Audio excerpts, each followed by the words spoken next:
Deus conhece o seu coração. Essa é uma frase de musiquinha de criança, né? Acho que do pessoal do Diante do Trono. Deus conhece o seu coração. Deus conhece o meu coração. Ele sabe tudo que eu penso. Deus conhece o seu coração. E isso é uma notícia boa ou uma notícia preocupante?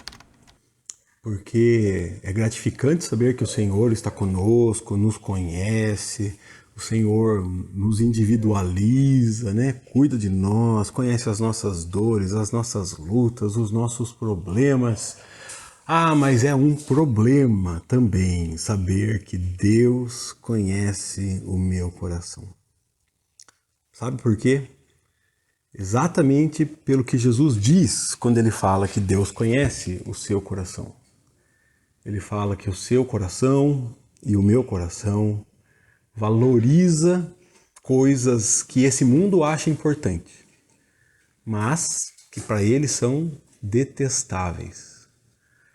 E por consequência nós desvalorizamos coisas que Deus acha importante e o mundo desvaloriza. Nós temos uma dificuldade enorme em estabelecer padrões.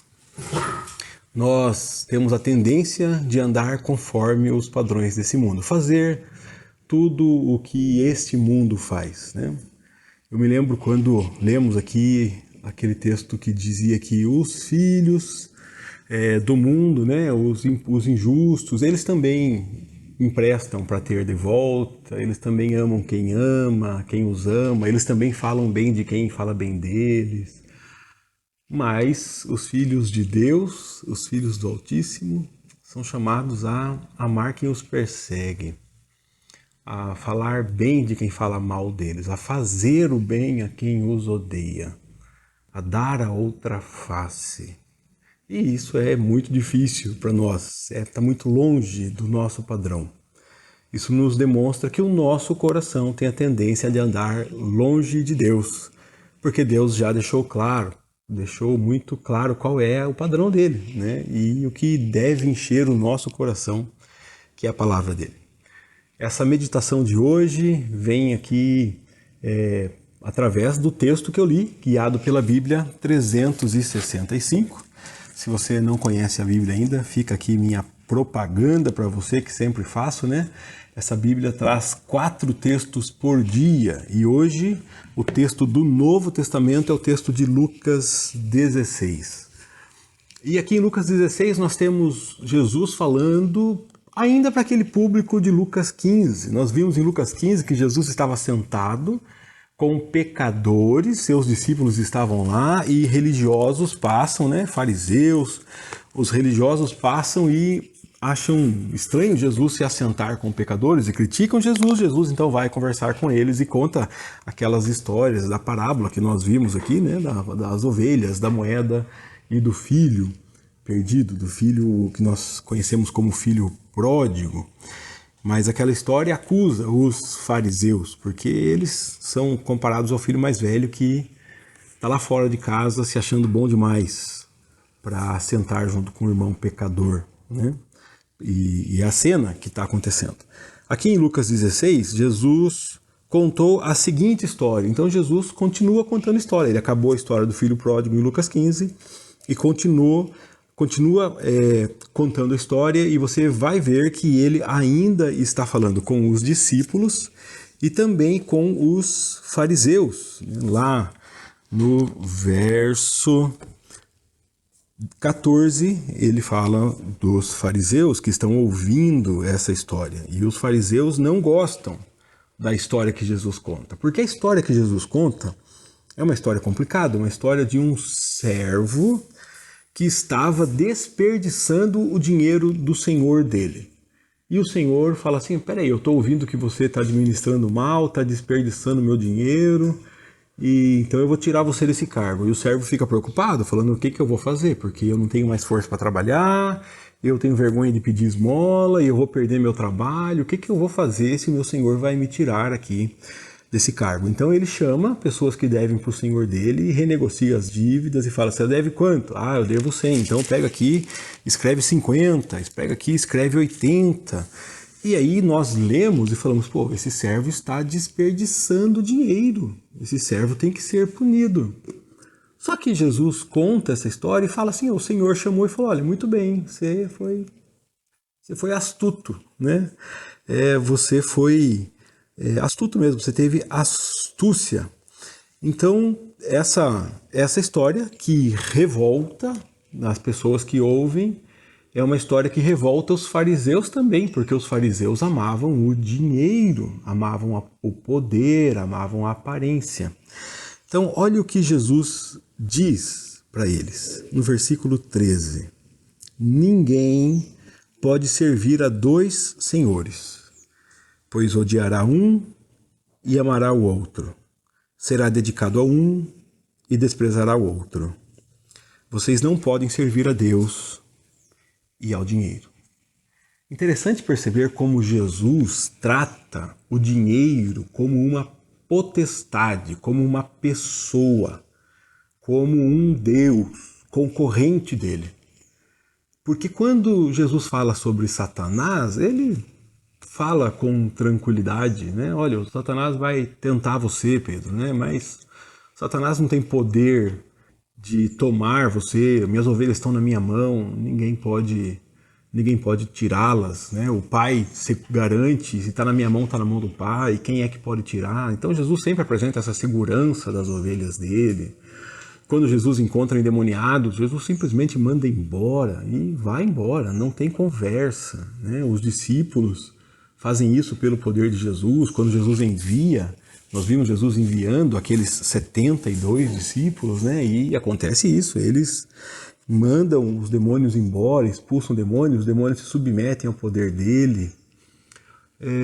Mas, no dinheiro, Jesus fala para tomar cuidado. Ele não trata assim com aquela certeza que ele trata o diabo, né? O diabo manda embora e acabou. O dinheiro, ele fala assim, cuidado que o dinheiro vai tentar governar a sua vida. O dinheiro vai tentar mandar em você, vai tentar dominar você e você vai servir. Ou você serve a Deus ou você serve o dinheiro. Parece que na nossa cabeça sempre esteve assim, ou você serve a Deus ou você serve a Satanás, né? Jesus diz não. Ou você serve a Deus, ou você serve o dinheiro. O dinheiro vai tentar dominar você. Então, tome cuidado. Tome cuidado. Ninguém pode servir a dois senhores.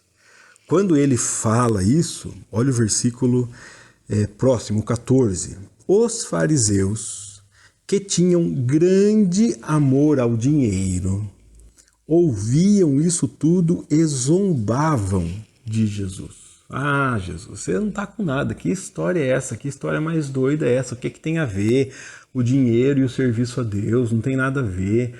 Porque esses fariseus não amavam as pessoas, estavam lá diante das pessoas e falavam, onde já se viu Jesus sentar com os pecadores? Não amavam as pessoas, mas amavam o dinheiro.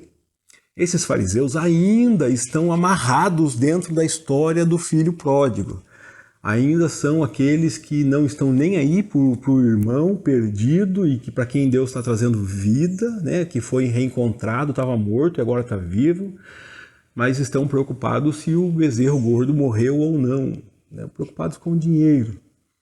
E esses fariseus zombam de Jesus, porque Jesus desafia eles quanto ao dinheiro. A história desafia eles desvalorizando o dinheiro, abrindo mão do dinheiro, falando, e daí se perdeu dinheiro, né? E esses fariseus então zombam de Jesus e Jesus responde para eles. Então ele disse, Jesus, vocês gostam de parecer justos em público, mas Deus conhece o seu coração. Vocês gostam de parecer justos em público, mas Deus conhece o seu coração. Aquilo que este mundo valoriza é detestável aos olhos de Deus. Então pensa no quais são as coisas que o mundo valoriza. O mundo valoriza uma pessoa que tenha um status, que seja rica, que tenha boa aparência. Então eu tenho que ter as coisas que o mundo valoriza, né, para que eu seja reconhecido. Se você correr atrás da fama deste mundo, Deus que conhece o seu coração e sabe por que você faz as coisas que faz, sabe por que você diz as coisas que diz. Deus diz que você está correndo atrás da coisa errada e que as coisas que são importantes para esse mundo são detestáveis para ele. A segurança do dinheiro, por exemplo, é importante para esse mundo, é detestável para Deus. Onde está a sua segurança? A Bíblia diz que o nosso socorro está no Senhor, o nosso refúgio é o Senhor, a nossa segurança é o Senhor, o nosso escudo é o Senhor, a nossa única esperança é o Senhor. Mas daí nós ficamos desesperados quando passamos por uma crise, por exemplo, uma crise financeira, e o Senhor está conosco. Mas a nossa segurança estava mesmo no dinheiro e não no Senhor. Então Deus conhece o seu coração. Deus conhece o seu coração. Se você andar valorizando o que este mundo valoriza, o Senhor detesta isso. Eu espero que você ande valorizando o que seu Senhor valoriza. Seu Senhor não valoriza as coisas que este mundo valoriza. Seu Senhor não valoriza coisas. Seu Senhor valoriza as pessoas, valoriza os filhos, as filhas. Seu Senhor diz que nós devemos amá-lo acima de todas as coisas e amarmos ao próximo como a nós mesmos. Seu Senhor, meu Senhor, que possamos ouvir a voz do nosso Senhor, aquele que conhece o nosso coração, que possamos amá-lo acima de todas as coisas. Que Deus te livre de servir outra coisa que não seja seu Deus. Que Deus me livre de servir outra coisa que não seja meu Deus. Por mais que essa outra coisa seja atraente, seja legal, seja até necessária para a vida, mas se ela é necessária, eu devo usá-la, não deixar que ela me domine. Que só o Senhor, teu Deus e meu Deus, nos domine, em nome de Jesus. Amém, amém, amém. Eu sei que esse é um raciocínio um tanto longe da nossa realidade, mas é nosso alvo. É para lá que caminhamos. É para lá que caminhamos. Cada dia mais perto de Cristo. Cada dia mais dependente dele. Cada dia mais cheio dos padrões dele. Cada dia mais afastado dos padrões desse mundo. Deus te guarde. Até amanhã, se Deus quiser.